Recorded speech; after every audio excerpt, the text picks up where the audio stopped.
Welcome back mga kababayan sa aking YouTube channel. At ito, mainit pa rin dito sa South Korea kaya lagi akong nasa labas. At next month nga ay parating na ang massive selection. First week ng August ay massive selection. August 5 ba o 6? Parang August 5 yata. At ang tanong, sino-sino ba yung mga magkaka-employer?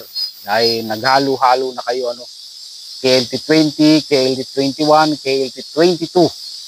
Wala talagang makapagsasabi kung sino yung magkaka-employer next month. Paswertihan talaga mga kabayan dahil random selection ang ginagawa nila dito sa South Korea. Kunyari may isang employer kukuha ng tao, pupunta ng labor. Pagdating niya sa labor, random selection. Kumbaga computer, parang computer na yung magse-select. Swerte mo kung mapasama yung pangalan mo o picture mo dun sa ilalatag para pumili yung employer. Napakaswerte na kung talagang mapasama dun. Kaya wala talagang makapagsasabi kung maunang masiselect ay bata o kaya 21 years old, 40 years old. Nung nakaraan nga ay may nagka-employer na babae, 40 years old. At may nagsasabi nga na inuuna daw isinasalang sa pamimilian yung matataas ng score sa skill test at sa exam.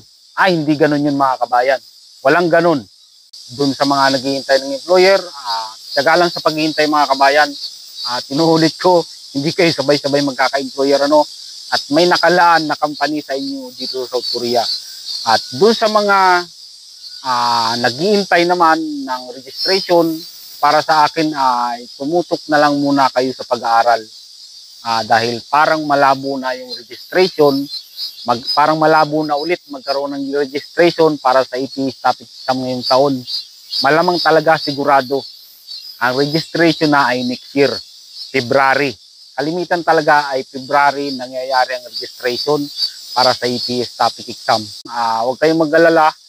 Lagi rin naman akong nakatutok at pag nagkaroon o pag nag-announce ang BMW ng registration, ng schedule ng registration para sa APS topic exam, ay gagawan ko naman agad dyan ng video. Doon sa mga magkaka-employer next month, kung halimbawa magka-employer na kayo, mas maganda ninyong gawin ay iwas na lang muna sa matataong lugar, umiwas sa pagpunta sa mga ospital para hindi kayo mahawa ng sakit. Umiwas sa mga inuman, yung baso-baso, at umiwas muna sa pagkain ng mga street food, lalong-lalo na yung mga isaw, yung mga laman loob. At hindi natin masasabi, baka bigla kayong tamaan ng sakit. Yang HEPA ay bawal na bawal yan dito sa South Korea. Kaya mas maganda iwasan yung pagkain. Mas maganda niyan, pag nagka-employer kayo, kain ng mga prutas, gulay, isda, hanggat maaari, umiwas muna sa pagkain ng mga karne at dagdagan ng exercise. Kasi hindi natin alam kung ang mapupuntahan ninyong company dito sa South Korea ay mabigat ang trabaho o magaan. Lalong-lalo na doon sa mga wala namang trabaho at nag-aral lang ng Korean language. Halimbawa nag-self-study at hindi pa nakaka-experience, mamabrika, umpisahan nyo na pag nagka-employer kayo halimbawa, kung hindi kayo sanay sa trabahong mabigat, palakasin nyo na yung katawan ninyo. Dahil para pagdating nyo dito, hindi kayo manibago sa mga buhatan, lalong-lalo na halimbawa na-select kayo ngayong August, halimbawa ang malamang dating nyo dito ay taglamig na. Siguro mga October, November, December, nag-umpisa na yung taglamig niyan. Halimbawa makarating kayo ng December dito, yan na yung talagang winter dito sa South Korea. At kailangan palakasin ang resistensya. Baka kasi pagdating nyo dito, biglang dun sa lamig, hindi sanay ang katawan nyo sa lamig. Baka bigla pa kayo magkasakit. Maaari, kung kayo ay nagmumotor, pumapasok sa trabaho ng nakamotor, o lalabas na sa trabaho ng nakamotor, ay iwasan yung magmaneho ng nakainom. Kailangan magdobli ingat kayo kapag kayo ay nagka-employer na o halimbawa kahit hindi pa kayo nagkaka-employer, kailangan talaga mag-ingat kasi meron dating nag-comment sa isang video ko na naghihintay pa lang siya ng employer at na-aksidente yata sa motor. Parang may nabali di ko na matandaan kung nabali sa paa o sa kamay.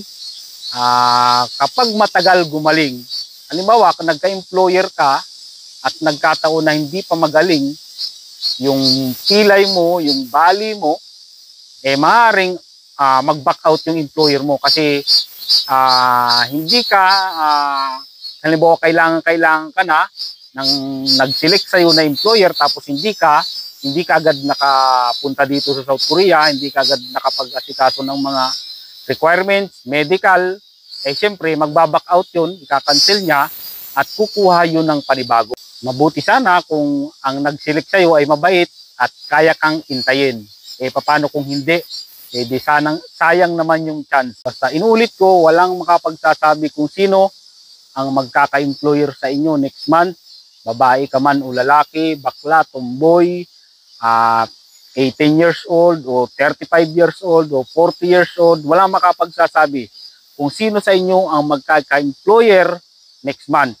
At paswertihan talaga mga kabayan sa seleksyon, walang nakakalamang, mataas ang score sa exam, mababa ang score sa exam, mataas ang score sa skill test, mababa ang score sa skill test, walang nakakalamang sa inyo.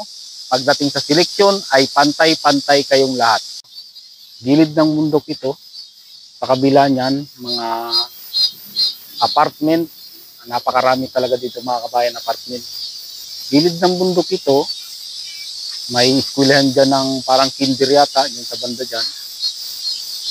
Tapos dito, yung playground nila dito. Yan, ganda. Parang kukunti lang naman ang nag-aaral dito na kinder, dito sa bandang lugar dito. Yan. Pwede rin akong sumakay dyan. Ganda oh. Tinanggal nila dito yung yung mga equipment pang exercise.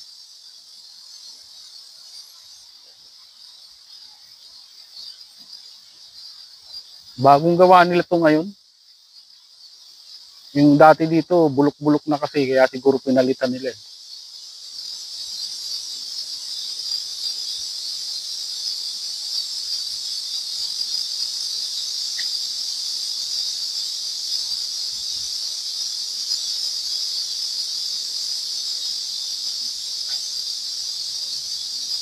Ganito kayaman ng South Korea.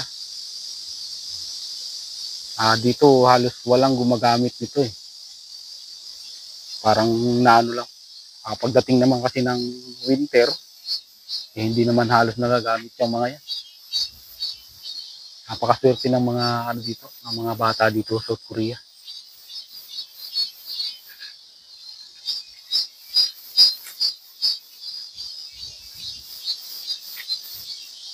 Hindi pang umakyat dyan.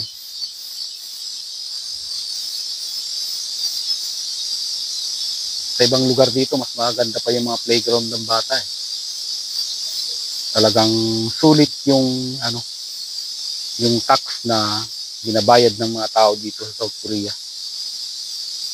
Hindi kasi kurakot ang gobyerno dito. Katulad sa atin, yung interest na nga lang, naglagay ka ng pera sa bangko, yung interest ng pera mo, tutubuan pa nila. May malaman, sa dami ng kurakot sa atin, Diyos ko po. Ang nagsasuffer lalo ay yung may hirap na tao. Na gusto mong mag-ipon, kukurakutin naman nila. Hindi mo talaga makikita yung pag kasi ang mayaman na bansa ay talagang hindi kurakot ang gobyerno. Lahat ng tax ay napupunta lahat sa pagpapagawa ng mga kalsada.